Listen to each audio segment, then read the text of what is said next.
Pessoal, bom dia, graça e paz, que o Senhor possa abençoar o seu dia de hoje, possa abençoar o seu domingo, possa abençoar a sua semana. Isso aí, semana abençoada, semana de luz, semana de resolver problemas, semana de soluções, semana que vai chegar boas ideias, aquele problema que você tá demorando para resolver, vai resolver logo. Ô, glória a Deus, amém. Pessoal, bom dia, começando mais um culto aqui de domingo para vocês. Peço antes, se puder, se inscrever no canal, dar uma força pro canal, né, poder se inscrever, poder curtir o vídeo, poder compartilhar, poder comentar, né, aquilo que você achar melhor. E como já falei aqui no vídeo passado, tudo que esse canal arrecadar, né, em questão de monetização do YouTube, será destinado à ajuda aos necessitados. Cesta básica, remédio, ajudar a pagar a conta dos irmãos, né? Eu acho que essa é a função verdadeira da igreja primitiva, raiz, né? A igreja que veio lá do tempo de Paulo, dos apóstolos ali, logo depois que Jesus morreu. Essa é a verdadeira função da igreja. E quando a gente pega Jesus, pessoal, voltando aqui ao Sermão do Monte, eu postei essa semana aí sobre a questão do Sermão do Monte. No Sermão do Monte, Jesus estava pregando ali no Sermão do Monte. As pessoas estavam com fome, as pessoas estavam ali necessitando escutar uma palavra, um alimento espiritual, mas aí elas tiveram fome, precisaram do alimento físico também, né? E Jesus, em vez de cobrar 10%, Jesus, em vez de pedir o dízimo para aquelas pessoas, não. Jesus, além de dar a palavra, ele ainda deu pão, né? E é isso que eu venho fazendo aqui. Eu sou imitador de Jesus. Eu estou aqui dando a palavra para vocês. E o que essa palavra for gerar de monetização no YouTube, eu quero poder dar o pão também. Eu quero poder alimentar os irmãos. Eu quero poder dar uma cesta básica. Eu quero poder ajudar um necessitado aí que está com dificuldade, né? E você que quer ajudar também, entre em contato no Instagram. Entre lá me manda uma mensagem lá no meu Instagram, né? Que é o Espartano da Vida Moderna. Me manda uma mensagem lá no privado, que eu vou te direcionar certinho como é que você pode ajudar, como é que você pode, às vezes, comprando uma cesta básica, uma coisa boba, pessoal, uma cesta básica que você compra no mês, imagina só 10 irmãos comprando uma cesta básica por mês, aí já ajuda 10 famílias, são 10 famílias para alimentar, são umas 10 a 15 a 20 bocas ali, a mãe e os filhos ali que se alimenta, né?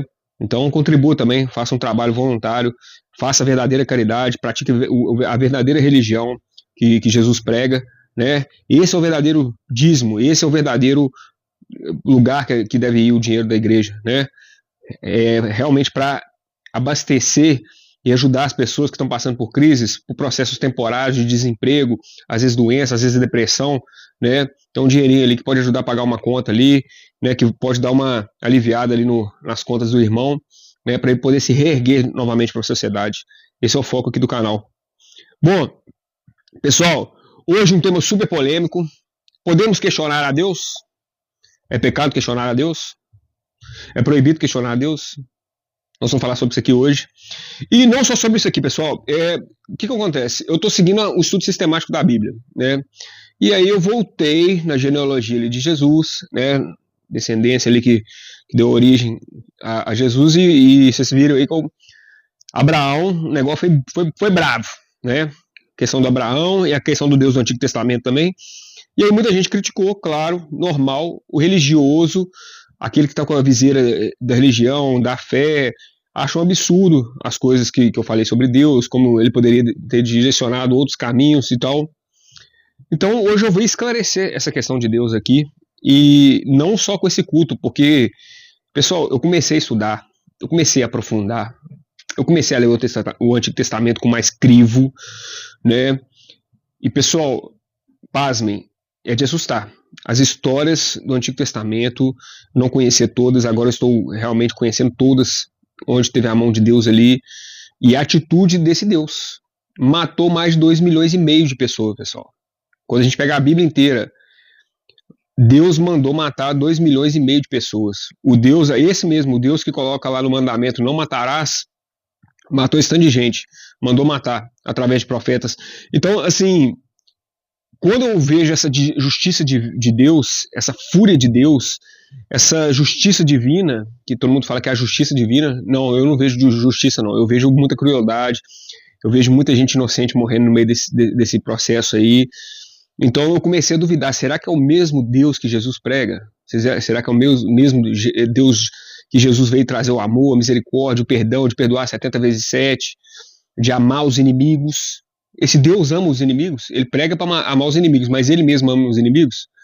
E aí, pessoal, você está questionando Deus e tal, então vamos falar sobre isso aqui. Vamos falar sobre questionar Deus. O que aconteceu com as pessoas que questionaram a Deus? Né? Vamos falar sobre isso. O que vai acontecer comigo, então, né, que estou questionando a Deus? Bom, a questão é, hoje existe duas correntes doutrinárias. A corrente majoritária religiosa, padrão, teológica, é que o Deus é um só. E que aquele povo daquela época não sabia que era o Deus de verdade. Então qualquer coisa para eles era Deus. O sol era um Deus, a lua já era outro Deus, né? Eles não sabiam interpretar o que era o verdadeiro Deus. E parece que quando começa a dar essa bagunça, tinha muitos deuses, tinha Baal. Aquela época era uma briga né, tinha o politeísmo, né, que são vários deuses, como eu expliquei em Abraão, e Abraão depois colocou um Deus só, né? Mas quem disse que o Deus de Abraão era o Deus correto? A gente começa a questionar. Porque Jesus nunca falou Jeová, que era o nome que eles usavam para o Deus antigamente. Jesus nunca falou essa palavra, ele sempre falava meu pai, Abba, meu paizinho. Então, assim, claro, mas a gente começa a questionar, peraí, Deus fez o homem imagem e semelhança. O homem é perfeito? O homem parece um Deus? Não. O homem é muito imperfeito. Então, peraí, então será que esse Deus também não é imperfeito? A gente começa a questionar alguns versículos da Bíblia, sabe? E eu comecei a entrar nesse assunto e, gente, eu descobri muita coisa que não vai dar para ficar só nesse culto. Então, o que nós vamos fazer aqui? Primeiro, em relação ao culto. Nós vamos continuar o estudo sistemático da Bíblia. O próximo personagem lá que a gente vai estudar é o Isaac, tá? Filho de Abraão, né? Que eu já falei para vocês um pouco da história dele, como ele nasceu, demorou para nascer, né? Nós vamos colocar um estudo sistemático de Deus. Vamos desmembrar isso. Igual eu falo para vocês, não vou afirmar que são deuses diferentes, porque senão vamos chamar de herege, mas não posso jamais afirmar que é o mesmo Deus. Posso estar cometendo um engano terrível se fizer isso. Agora, o que importa? Importa por acaso? Não importa nada. Porque o que importa é o Deus que Jesus veio trazer em carne e osso. O Deus que Jesus apresentou para a gente é o que a gente tem que seguir. É o que a gente tem que seguir o modelo de conduta, de comportamento para os dias atuais. Então, se o Deus do Antigo Testamento era o mesmo, do Deus atual, não interessa. O que interessa é o Deus que Jesus prega. Sem confusão, pessoal. O Deus que a gente deve seguir é o Deus apresentado por Jesus. E ponto final em relação a isso, em relação a esse assunto. Mas é muito interessante a gente poder aqui, vocês vão ver, a gente vai trazer versículos, a gente vai trazer história, a gente vai trazer muita coisa da Bíblia, de versículos do Novo Testamento que contradizem ali o Antigo Testamento, que parece que estão falando de entidades diferentes. Os apóstolos parece que sabiam disso. Então, assim, nós vamos entrar nesse universo aí, uma aventura maluca, né?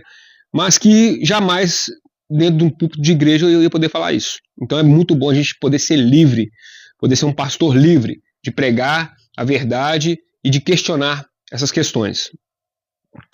Então, sobre esse questionamento, pessoal, vai funcionar dessa forma. Estudo sistemático da Bíblia, estudo sistemático de Deus e cultos esporádicos. Cultos esporádicos que às vezes se acorda de manhã e Deus fala assim, cara, você tem que falar sobre isso.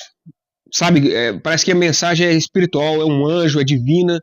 Você acorda de manhã e Deus fala assim, cara, isso é necessário, as pessoas precisam escutar isso com urgência. Esse recado é urgente, então vai ter um culto aí também, nós vamos estar variando, porque também ficar só batendo ali, Abraão, 1, 2, 3, Isaac, 1, 2, 3, cansa, pessoal, cansa. Então a gente vai variando aqui os cultos também, né? E o primeiro culto em relação a isso vai ser a lógica inversa de Jesus, exatamente. Jesus cumpriu toda a lei, pessoal? Cumpriu. Mas dentre os que quebraram as leis, que quebraram as regras, Jesus foi o maior quebrador de regras religiosas.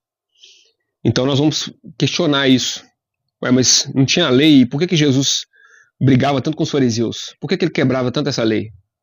É o que cabe aqui também hoje. Será que a fonte dessa lei era a mesma? Essa lei, será que era do mesmo Deus? Por que Jesus questionava tanto essa lei de antigamente? Por que ele mudou tanto ela? E o mais interessante é que ele sempre quebrava a lei, sempre quebrava uma regra com amor.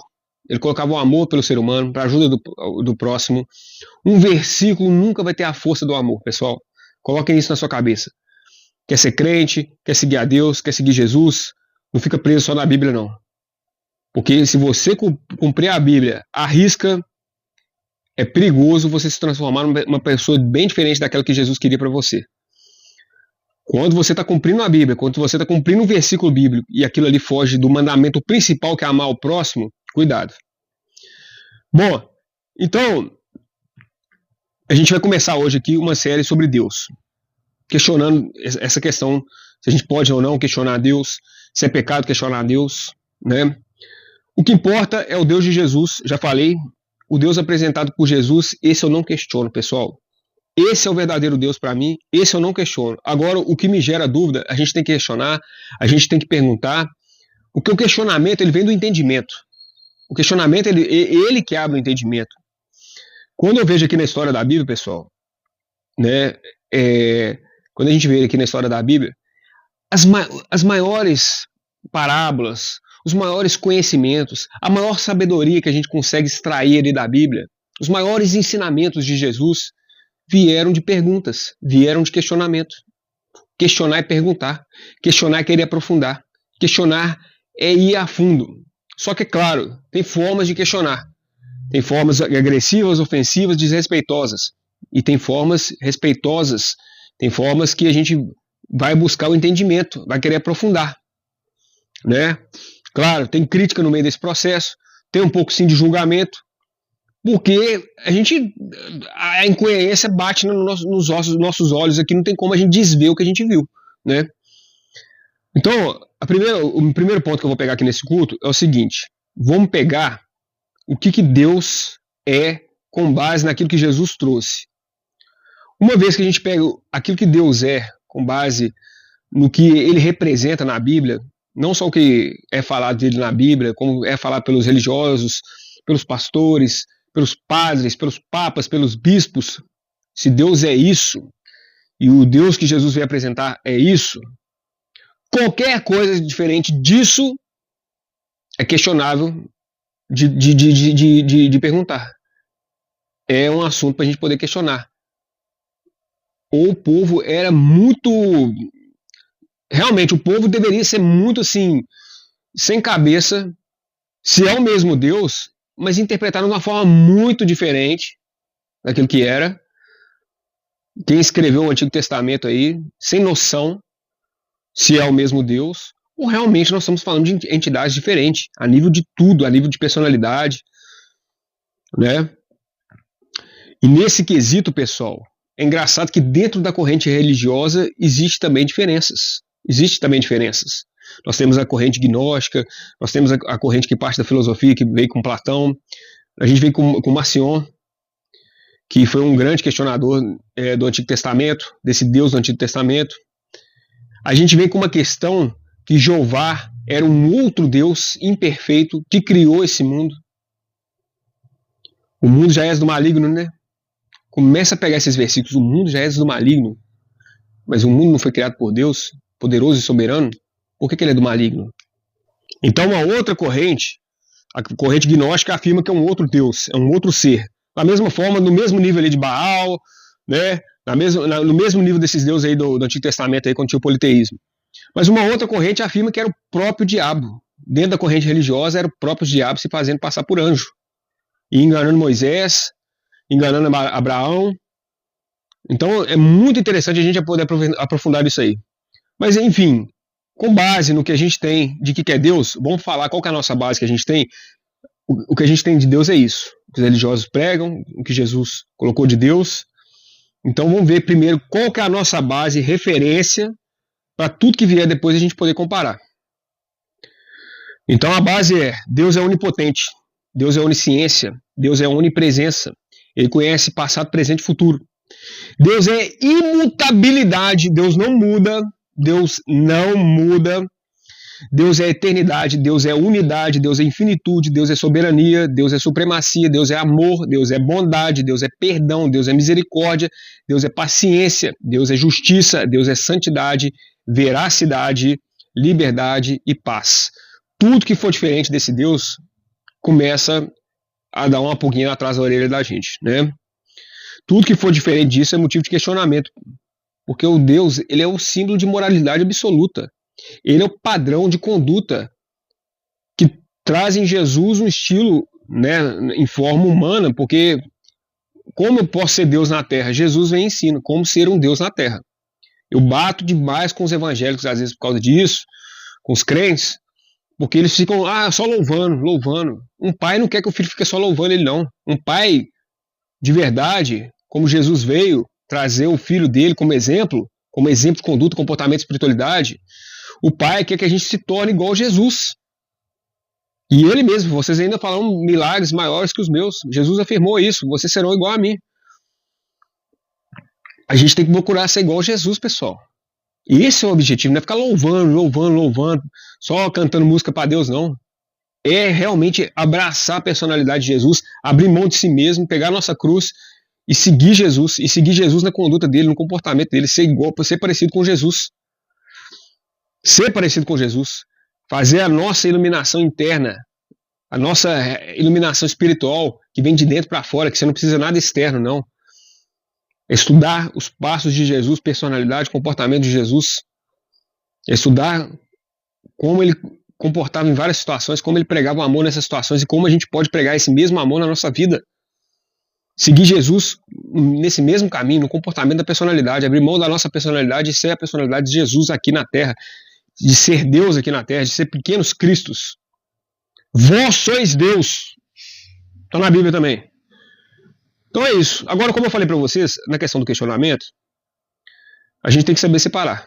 Existe um questionamento que é o lamento, que a gente vê em vários versículos na Bíblia. Vários personagens bíblicos apresentam suas queixas perante a Deus, em momentos de dor.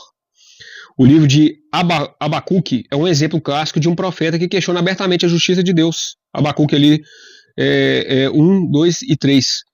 Deus não o puniu por causa disso, mas respondeu aos seus questionamentos. O pai amoroso, ele responde ao filho. Filho, você não vai na festa. Mas por que, pai? Porque eu sou seu pai e ponto final. Agora o pai amoroso de verdade, não. Você não vai na festa porque eu estou preocupado, porque vai ter gente lá usando droga, tarde da noite, más companhias, não é um ambiente legal para você, não vai te fazer bem, você corre o risco X. O pai amoroso explica o questionamento do filho. O pai amoroso de verdade conversa com o filho, tem diálogo com o filho, tem relacionamento com o filho. Não é simplesmente, não, você não vai na festa e ponto final porque eu sou seu pai. Não, não é assim que as coisas têm que se resolver. Então esse questionamento do filho é importante para esclarecer. Claro que tem pai que vai falar isso porque às vezes o filho também não tem nem maturidade para entender. Então, eu sou seu pai, você obedece. Lá quando você tiver idade, quando você tiver maturidade, você vai entender o que eu quis dizer. Né? Tem pai que é assim. E às vezes também não está errado, não, dependendo da situação, do contexto. Mas o pai amoroso vai explicar, vai esclarecer. E é isso. Então tem um lamento. O lamento acontece com a gente que é ser humano. A gente é fiel a Deus.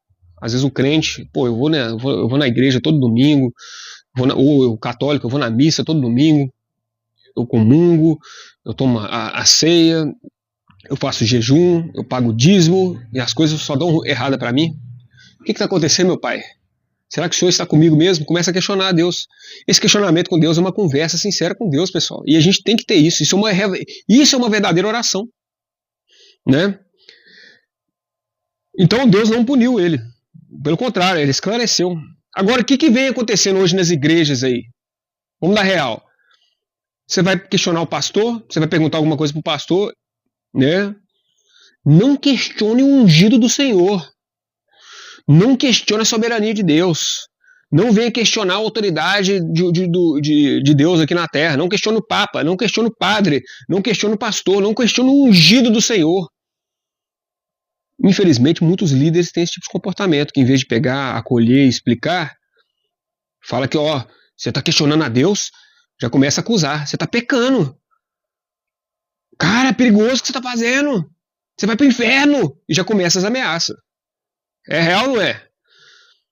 Então, a igreja tem que ter esse papel. Os bons líderes, padres, pastores, eles têm que explicar, eles têm que esclarecer. E a pessoa que tem dúvida é uma pessoa que está buscando, pessoal. É uma pessoa que no fundo ela está buscando, ela quer mais intimidade, ela quer mais relacionamento com Deus, ela quer poder, como eu já falei no vídeo passado, ela quer poder ajoelhar, mas ajoelhar não só por fé, mas porque ela tem uma base lógica, racional, cheia de evidências que comprova a fé dela. E qualquer ateu que ela for discutir, ela chega ali e discute em alto nível, no mesmo tom. Entendeu? Ela dá argumentos lógicos e racionais para justificar a fé dela. Não é só coração, é coração e mente.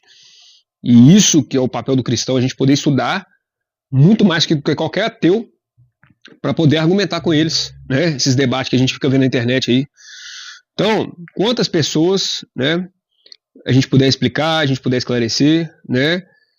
E ser um bom pai. O bom pai não é o que fala, simplesmente proíbe e fala que é uma ofensa você perguntar. Não, o bom pai abre o caminho, esclarece, acolhe, mostra o caminho, mostra o entendimento. O bom pastor faz isso também, guia suas ovelhas de forma correta, né? E aí tem um outro lado que é a murmuração. Aí eu sigo o canal de ateu. Eu saio da bolha religiosa porque eu gosto de entender a coisa no complexo. Eu estudo religião, eu estudo a Bíblia, eu estudo teologia, eu faço curso de teologia, né?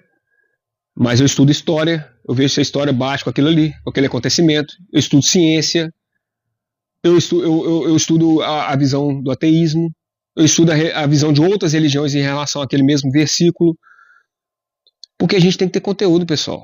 E a gente tem que ter uma visão ampliada, visão de águia, aberta, não uma visão limitada ali, daquela interpretação e aquilo ali, pronto, acabou. Não, uma visão mais aberta, mais espiritual, usando o coração, amor.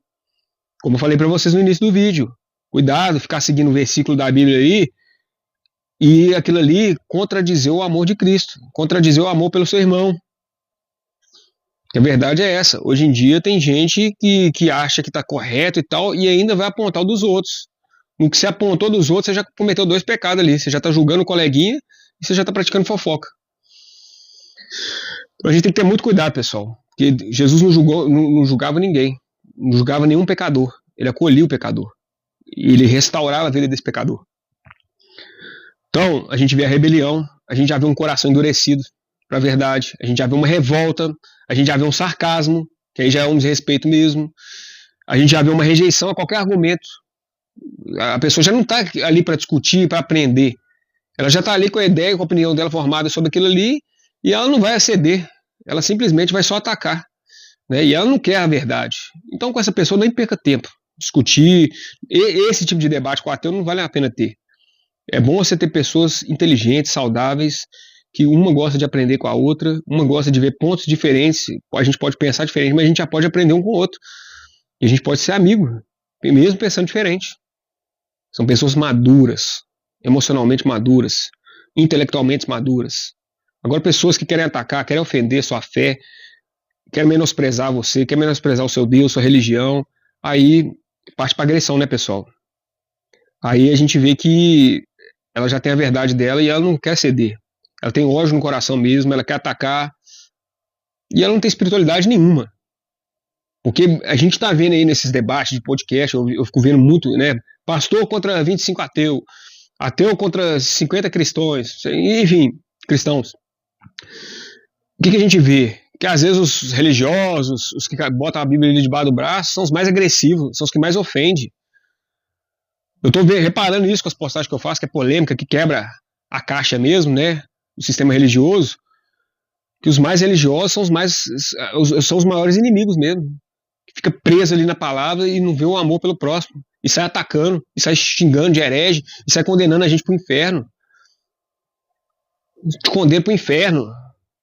Aqui, meu amigo, ó, tem Jesus. Pode vir o que você quiser. Aqui tem escudo espiritual, tem armadura de Jesus aqui comigo, meu amigo. Você pode me mandar o que você quiser. E você vai me mandar pro inferno, você vai falar que eu sou filho do Cramunhão, eu vou te falar, vai com Deus, meu, só amor e bênção na sua vida, é isso que eu desejo para você. Porque eu sigo esse Cristo, que emana isso, e não essa coisa que está saindo da sua boca. Pessoal, e o terceiro ponto aqui, que é o principal, que é o foco aqui, o aprendizado, o esclarecimento, o entendimento, aquele filho que quer aprender, aquele filho que quer se ajoelhar, aquele filho que quer ter uma base sólida, teológica, racional, entendeu? Científica, para justificar a fé dele. Não só com base no coração. Acreditar com o coração, com a fé, muito importante, mas não pode ser fé cega. Tem que ser fé científica, fé raciocinada, né? A pessoa, ela, muito desse... Eu vou falar para vocês, muito desse questionamento que eu venho fazendo aqui, com Deus, é isso. Como é que eu posso ser uma nova criatura? Se eu não questiono a Deus, se eu não quero aprender, se eu não quero aprofundar. A partir do momento que você começa a transformar seu coração, você começa a fazer o que Jesus pediu, espiritualizar o seu coração, a sua mente, as suas atitudes, você começa a se tornar realmente, de fato, uma nova criatura. Você começa a andar com as próprias pernas. O Antigo Testamento começa a incomodar. O Deus do Antigo Testamento começa a incomodar. Ele vai só... Até então você vai tolerando ele, mas depois ele começa a incomodar. Ele vai ficando... Você fala, não é possível. Você vai se espiritualizando mais, você vai ter mais compaixão, você vai ter mais sensibilidade espiritual, você vai ter mais humanidade, você vai se transformando, você vai quebrantando seu coração, e aí você fala assim, não, essa atitude não tem a ver com esse Deus não, e aí você começa a questionar. Então é para o aprendizado, é para o questionamento, a intenção do coração, de querer ser mais fiel, de querer ajoelhar, de querer aprender com Cristo, né?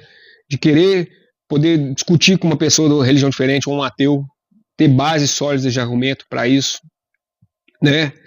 E questionar mesmo no sentido de, pessoal, os cultos que eu venho fazendo, eu não estou ofendendo a Deus não, mas se é Deus o que está sendo apresentado ali, eu estou apresentando assim outras soluções. Não, esse julgamento, olha só, Deus agiu assim, assim, sim, mas ele não é Deus, se a personalidade dele não é amor, é onipresença, onisciência, imutabilidade, como é que Deus se arrependeu? Como é que Deus matou 2,5 milhões de pessoas? Não teria formas e soluções mais pacíficas para resolver essa situação X? Esse questionamento não é ofensa, não.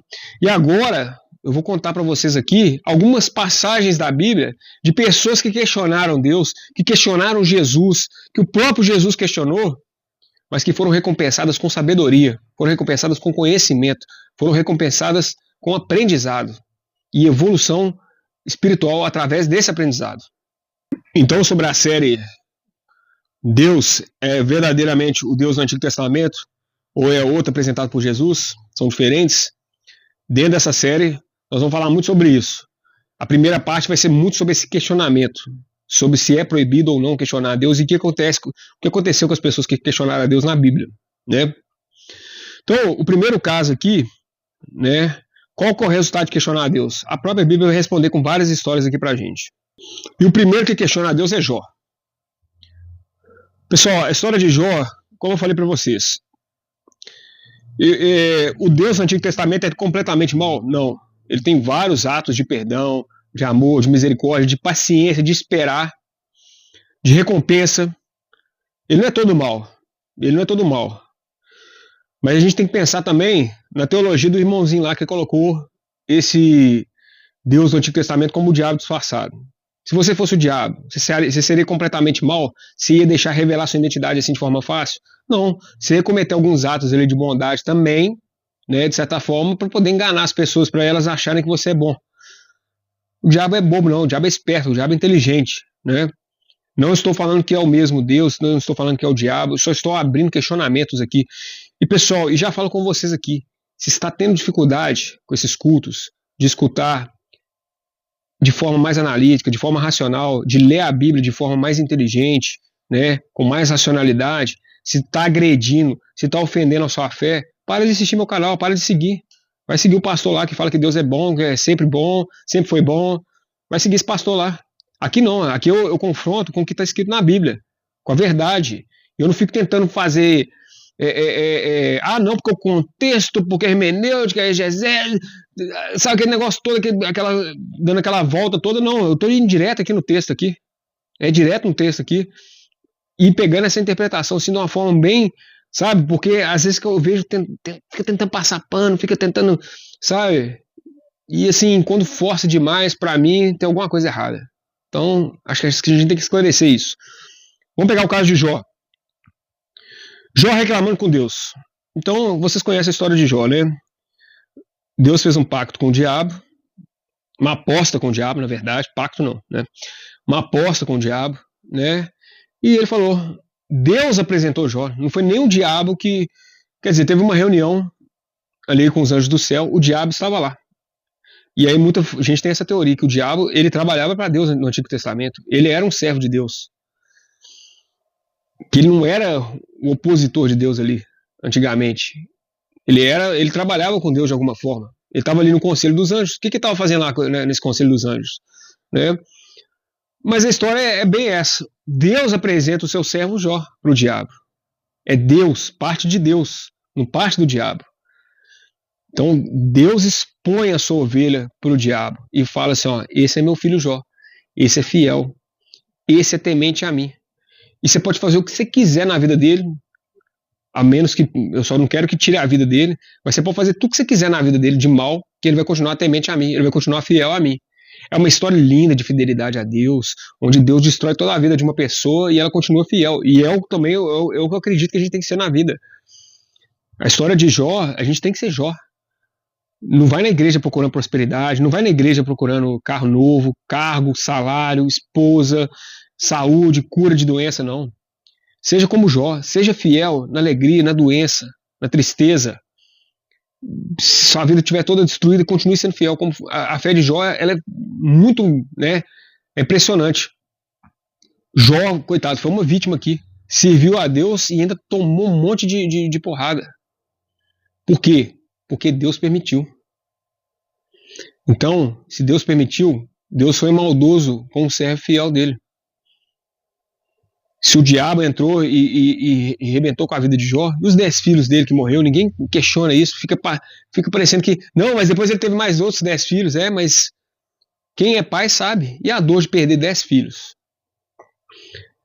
Então, Jó começa a questionar com Deus, começa a perguntar para Deus, começa a murmurar com Deus, Deus, o que você está fazendo comigo? Eu sou seu servo fiel, o que você está fazendo comigo? O que você está deixando o diabo fazer comigo? Porque igual eu falei, o pessoal, os pastores botam a culpa só no diabo, mas Deus permitiu. É um Deus de injustiça, porque se Jó é um servo fiel, não tem que tocar no servo fiel, não.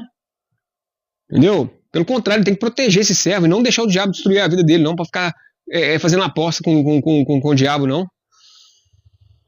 Então, mas desejo falar de Todo-Poderoso e defender a minha causa diante de Deus. Jó 13:3. Depois tem Jó 13:15. Embora ele me mate, ainda assim nele esperarei, contudo defenderei os meus caminhos diante dele. Quer dizer, tiver um julgamento, eu vou defender a minha causa. Fui fiel há tanto tempo, por que Deus está fazendo isso comigo? Por que você está fazendo isso comigo, Senhor? Jó questiona a Deus. Jó 10:2. Direi a Deus, não me condenes, fazer-me saber por que contendes comigo. Jó 10:3. Parece-te bem que me oprimas, que rejeites o trabalho das suas mãos e resplandeças sobre o conselho dos ímpios? Pergunta, né? Jó 23:3. Quem dera eu soubesse onde encontrá-lo e como ir à sua habitação. Encontrar com Deus para conversar com ele. Jó 23:4. Eu lhe apresentaria a minha causa e encheria a minha boca de argumentos, provando que você está cometendo uma injustiça. Sou seu servo fiel, eu teria vários argumentos para te provar que eu sou seu servo fiel. E Deus sabia disso. Jó não precisa provar nada, não, Deus sabia.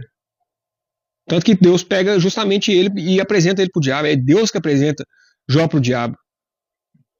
Jó 23:5. Estudaria o que ele me respondesse e analisaria o que ele me disse. Olha só. Olha isso. Estudaria o que ele me respondesse e analisaria o que ele me dissesse. Olha a atitude inteligente de Jó. Se Jó está fazendo um questionamento com Deus, ele quer uma resposta. Se Deus vai dar uma resposta, eu vou analisar o que ele está querendo. Eu vou analisar o que ele está querendo, né? Vou analisar tudo que ele me disse. E aí eu iria fazer uma reflexão. Isso é um questionamento que traz esclarecimento, pessoal. E a gente tem que questionar sempre. Deixa de ser ovelha guiada, cega. Questione tudo. Questione tudo. Eu questiono tudo aqui no meu canal. Eu questiono até o Concílio de Roma que montou a Bíblia. Falou, não, esse livro é santo, esse não é. Esse é santo, esse não é. Sabe os livros que saíram da Bíblia? Os que edificam o coração. Os que o amor é de dentro para fora. Os que fazem você caminhar com as próprias pernas e não precisar de sistema religioso. Esses livros saíram da Bíblia. De Tomé, Filipe, Maria Madalena. Vocês sabiam que para o Concílio de Roma montar os livros ali, passava pelo rei? O rei que não tinha espiritualidade, religiosidade nenhuma. Eles escreviam ali as coisas da Bíblia, passava pelos sacerdotes, mas o rei que falava, não, Isso aí vai contra aquilo que eu acredito e tal. Tira essa parte aí. Manipulava a Bíblia. E vocês ficam aí, não, é meu livro, caiu do céu por Deus. Não, não é assim, pessoal. Acordem. E Jó 31, 35. Ah, se eu tivesse, quem me ouvisse? Eis aqui a minha assinatura, que o Todo-Poderoso me responda, que o meu adversário escreva sua petição. Então, o que acontece com Jó? Jó questiona Deus. Como é que Deus responde Jó? Jó simplesmente perdeu toda a sua família. Ele perdeu 7 filhos e 3 filhas. O diabo matou. Na verdade, é como eu falei para vocês. É quando a gente vê o diabo matando na Bíblia. É a família de Jó. Ele mata 7 homens e 3 mulheres. Já Deus manda matar 2,5 milhões de pessoas, através dos seus profetas, através das suas pragas, né? Então, Jó perde sua família, ele perde seus 10 filhos. Deus mata seus 10 filhos, mas depois ele recompensa em dobro. Tem sua família em dobro, de novo, tem uma nova esposa. Todas as suas terras e riquezas de bois e que ele tinha de gado, enfim, ele recebe tudo em dobro. A saúde dele, Jó vive até 140 anos. Ele consegue ver seus netos, seus bisnetos e seus trisnetos. Quer dizer, teve uma saúde abençoada para viver isso tudo, né? Então é isso, pessoal. O resultado do pacto, né, o resultado do questionamento de Jó é justamente esse. O que Deus faz na vida dele? Deus não responde, não. Deus, na verdade, responde com atitude. Multiplicando a vida dele. Dando dobro das coisas para ele, né? O resultado é esse. Ele recompensa. E aí é isso, pessoal. Às vezes a gente conversar com Deus, às vezes a gente questionar Deus, a gente vai ter um entendimento melhor para que as coisas dobrem na nossa vida. A nossa paz, a nossa espiritualidade dobre perante os nossos questionamentos. Porque questionando você vai adquirir respostas. Adquirindo essas respostas você vai poder refletir suas atitudes. Refletindo suas atitudes você vai poder mudar. E você vai poder ter bênçãos muito maiores, em dobro, em triplo. E esse é o resultado do questionamento com Deus. E aí, aqui eu acho interessante, porque pelo menos Deus aqui foi fiel, né? Já que deixou o diabo destruir tanto a vida de Jó, pelo menos ele deu uma recompensa boa para ele, deu tudo em dobro. Apesar de ter matado os filhos, né? A esposa já não era... Deus foi livramento mesmo. Uma esposa que não ficou do lado de Jó na doença, uma esposa que não fica do lado do seu marido na doença, no desemprego, na dívida, não é esposa de verdade, foi livramento para Jó. Agora os filhos não. Os filhos não tinham que ter matado. Eu acho injusto ter matado os filhos. Mas deu tudo em dobro depois, deu uma nova esposa. Enfim, é a forma que os pastores passam pano para corrigir que foi justo. Mas não foi tão justo assim não, né? Bom, Abraão, vocês já conhecem a história de Abraão aqui, né? Eu já falei sobre ela no vídeo passado. Questiona a Deus também. Gênesis 18, 25. Longe de ti tal coisa. Matar o justo com o ímpio. Tratando o justo como o ímpio. Longe de ti. Não farei justiça o juiz de toda a terra. Sodoma, né? Onde Abraão questiona a Deus. Pô, você vai dizimar a cidade inteira? E graças a Abraão ali, eles já começam a fazer um pacto com Deus ali, de reduzir para 50, para 45, como eu expliquei no vídeo passado, e talvez ia destruir a cidade inteira. Talvez mandou anjos ali para salvar a família de Ló, suas filhas, justamente por causa desse questionamento que Abraão faz com Deus, e salva uma linhagem da família de Abraão, Ló. Então, o questionamento com Deus, ele dá resultado sim, positivo, né? Questionou de misericórdia, humanização, para não destruir a cidade inteira. E é isso, Deus escutou, salvou seu irmão. Não salvou sua esposa, que olhou para trás lá, virou estátua de sal. Quer dizer, salvou tão pouco, e daquele pouco a que olhou para trás virou estátua de sal. Eu não concordo se foi justo ali também não. Mas ao mesmo tempo já expliquei, o coração dela estava pegado à cidade de alguma forma. Então, é livramento também, né? Se for olhar isso. Mas eu acho que assim, a gente tem que questionar Deus, sim, mas claro, com humildade. Como eu falei para vocês aqui, com respeito. E o que eu estou fazendo aqui no meu canal, ele é bem mais profundo que isso, porque eu estou questionando uma criatura se ela é Deus. Como eu falei para vocês, Através de Jesus, eu tenho certeza absoluta que quem é Deus. Agora, esse Deus do Antigo Testamento eu questiono justamente para saber, primeiro, o nosso estudo que a gente vai fazer aqui, no final de vários cursos que a gente tiver aqui, 10, 20, quantos cursos precisar, nós vamos conseguir tirar uma conclusão, se é o mesmo Deus ou não. Com base, evidência, com versículo bíblico, com história, nós vamos chegar a essa resposta. No início, a resposta que eu tenho para vocês é essa. Não posso afirmar que é o mesmo Deus, mas também não posso afirmar que não é. E posso afirmar o que não importa. O que importa é o Deus apresentado por Jesus. Bom, outro que resmungou aqui com Deus, Davi, Salmo 22, rei Davi, Salmo 22, 1. Deus meu, por que me desamparaste? Porque estás tão longe de me salvar, tão longe dos meus gritos de angústia? Outro Salmo de Davi, Salmo 13, 1, 2. Até quando esconderás de mim o teu rosto? Até quando terei inquietações na minha alma e tristeza no coração a cada dia? Até quando o meu inimigo se exaltará sobre mim? Aqui no caso de Davi, mostra muito aquela questão do silêncio de Deus que teve, né? E o silêncio de Deus ele pode causar uma virada espiritual na sua vida, né? No silêncio de Deus, pessoal, a gente olha para dentro de si mesmo. Eu passei por isso, eu fiquei doente 2 anos e eu questionava a Deus, eu perguntava a Deus, por que você fez isso comigo? E Deus ficou em silêncio. E no que Deus silenciou, eu olhei para dentro de mim mesmo. E aí eu falei, não, eu tomei decisões erradas. Se eu cheguei nesse ponto da minha vida de adoecer, foi porque eu estou colhendo aquilo que eu plantei. Um estilo de vida desregrado, sem atividade física, com alimentação horrorosa, tomando muito medicamento, que medicamento detona com a nossa saúde. Medicamento é remédio, cura, remedia. Mas curar de verdade não, porque intoxica seu corpo. Ajuda você a melhorar um sintoma aqui, mas detona seus órgãos por dentro. Fígado, rins, pâncreas, estômago, coração, circulação, sangue fica sujo com remédio. Porque não é coisa natural de Deus, né? Então, esse silêncio de Deus ele é fundamental. Então, a gente vê aqui em Davi que esse silêncio de Deus, o questionamento de Davi, o silêncio também é importante. Deus não precisa responder sempre aos seus questionamentos, não. Às vezes a resposta dele vai ser o silêncio perante a seu questionamento.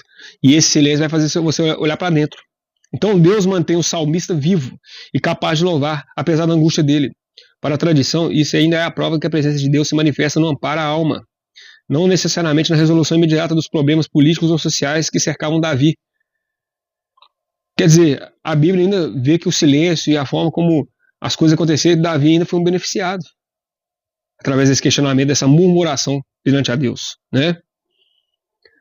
Outro, esse aqui é de Paulo, já é Novo Testamento, Romanos 9, 20. Deus no Novo Testamento. Mas quem é você, o homem, para questionar a Deus?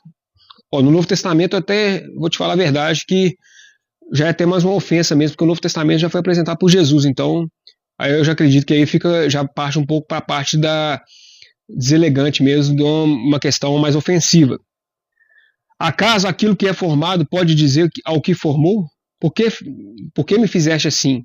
Mas esse questionamento ele é muito interessante aqui no Novo Testamento, porque tem muita gente que reclama com adolescente, principalmente, reclama com pai e mãe. Eu não pedi para nascer.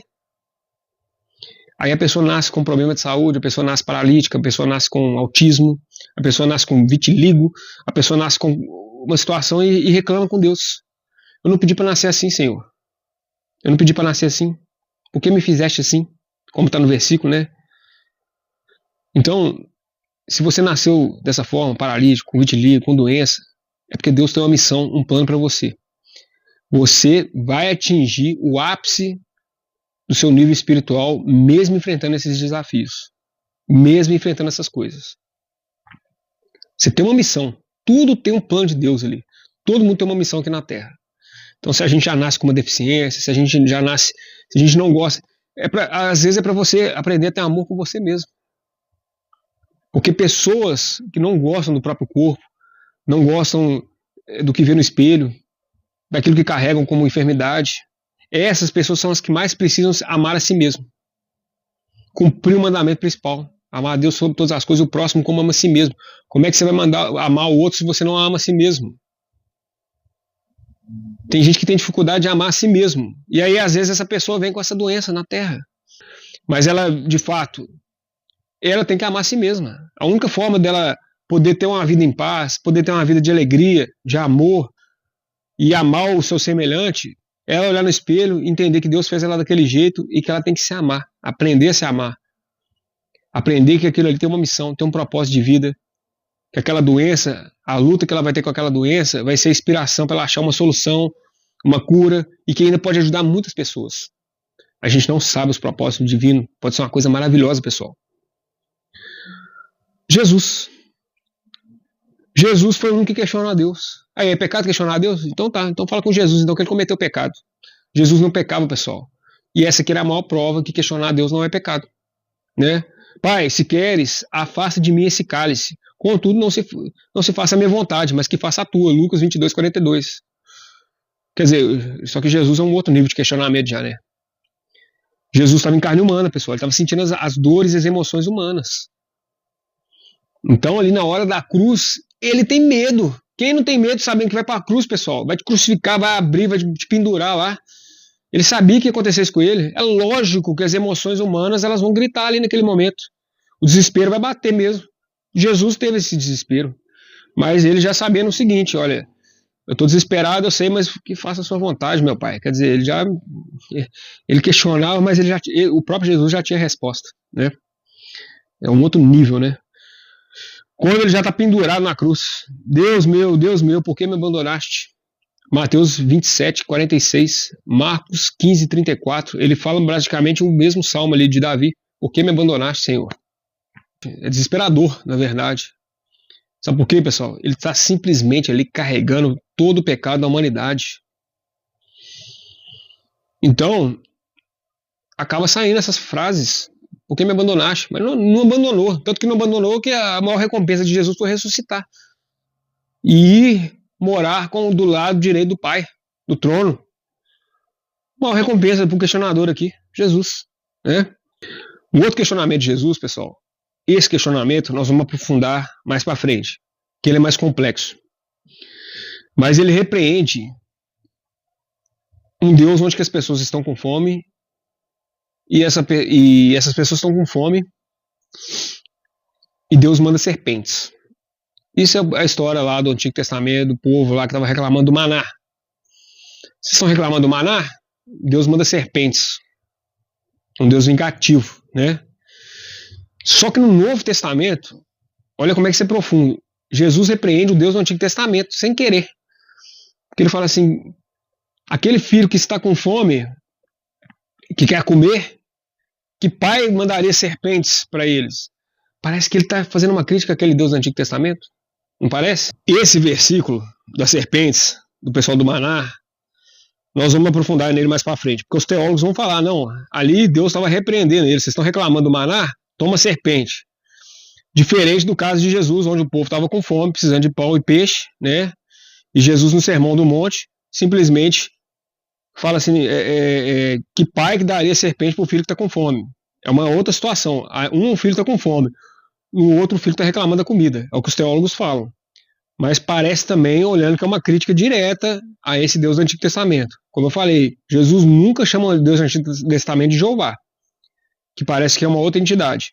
Esse parágrafo aqui, esse tópico, nós vamos aprofundar mais na frente. Bom, para a gente fechar, é isso, a recompensa que Deus fez por questionar, que Jesus ganhou, né, em questionar a Deus, foi justamente a ressuscitação. Um outro que eu gosto muito aqui é em Antigo Testamento, em Números 27, que é as filhas de Zelofeade. As filhas de Zelofeade é a herança. E chegaram as filhas de Zelofeade, filho de Efer, filho de Gileade, filho de Maquir, filho de Manassés, entre outras famílias de Manassés, filho de José. A estes são os nomes, né, das suas filhas: Malaá, Noá, Ogla, Milca e Tirsa. E apresentaram-se diante de Moisés. Apresentaram-se diante de Moisés e diante de Eleazar, o sacerdote, que fazia intervenção ali com Deus, e diante dos príncipes e de toda a congregação à porta da tenda da congregação, dizendo: nosso pai morreu no deserto, e não estava entre a congregação dos que se ajuntaram contra o Senhor no grupo de Coré, mas morreu no seu próprio pecado, e não teve filhos. Por que se tiraria o nome do nosso pai do meio da sua família, porquanto não teve filhos? Dá-nos possessão entre os irmãos de nosso pai. E Moisés levou a causa deles perante ao Senhor, levou essa causa diretamente para Deus. E falou o Senhor a Moisés, dizendo: as filhas de Zelofeade falam que é justo, certamente lhes darás possessão de herança entre os irmãos de seu pai, e a herança de seu pai farás passar a elas. O que essa história quer dizer? Que antigamente as mulheres não poderiam herdar patrimônio. Se tinha uma família que tinha uma herança, se a herança sobrar só para as mulheres, que eram só filhas, no caso, teria que passar essa herança para o tio, para outro parente. Então as filhas acharam injusto e foram questionar Moisés, aquele que falava com Deus, junto com o sacerdote. E Moisés fazendo a pergunta para Deus, e Deus responde: não, elas têm razão, a herança é delas de direito. Então mostra que às vezes a gente questionar a Deus, ele dá aquilo que pra gente quer de direito. Era uma situação de questionamento onde as filhas e nem o próprio Moisés tinham entendimento de qual que era o caminho. Era uma pergunta que ele não sabia a resposta. Então ele foi perguntar para Deus para tirar a dúvida. É isso que eu estou falando com vocês aqui. A gente tem que questionar, a gente tem que perguntar as coisas, a gente tem que estudar, a gente tem que ampliar nosso estudo aqui, perguntar as coisas para Deus, para a gente poder ter respostas. E tendo respostas, a gente consegue direcionar nosso caminho, a gente consegue servir melhor, a gente consegue debater melhor uma fé com argumentos racionais. Bom, aí aqui, eu vou já deixar isso aqui para a segunda parte, tá? Tem a questão do Jeremias, tem a história de Moisés, um outro versículo aqui de Moisés, tem a questão, enfim, tem a questão do questionamento com Jesus, onde os apóstolos questionam Jesus, Tomé questiona Jesus, né, sobre a ressuscitação, né? Tem um questionamento que é feito com Jesus, através dos fariseus e escribas, para testar Jesus, para ver se Jesus cai em contradição, para ver se Jesus cometia um blasfêmia. Esse já é um questionamento maldoso. Mas através desse mesmo questionamento maldoso, Jesus pode dar a César o que é de César, dar a Deus o que é de Deus. A gente acaba aprendendo demais, mesmo com um questionamento que foi maldoso. Por isso que é importante a gente questionar para a gente aprender. Para a gente aprender, para a gente mudar nosso comportamento, para a gente servir melhor, para a gente ter igual o Jó, para a gente ter a bênção 2 vezes mais. Então eu vou continuar essas histórias aqui, né, começando por Jeremias,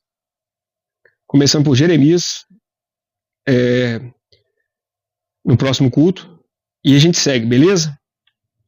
Mas como eu falei para vocês, vou estar revezando essa questão do estudo sistemático de Deus com o estudo sistemático da Bíblia, Novo Testamento, né, as histórias, a próxima história é de Isaac, e com alguns cultos paralelos. O primeiro culto vai ser sobre a lógica inversa de Jesus, beleza? Espero que vocês tenham gostado. Se gostou, curte, compartilha, que seja um culto que trago para vocês bastante reflexões, que vocês reflitam meus cultos, que vocês questionem, que vocês procurem estudar, aprofundar, questionar, buscar essas respostas, e juntos aqui a gente vai poder aprender melhor sobre a palavra de Deus, beleza? Um grande abraço, Deus esteja com vocês, a paz, uma excelente semana. Amém.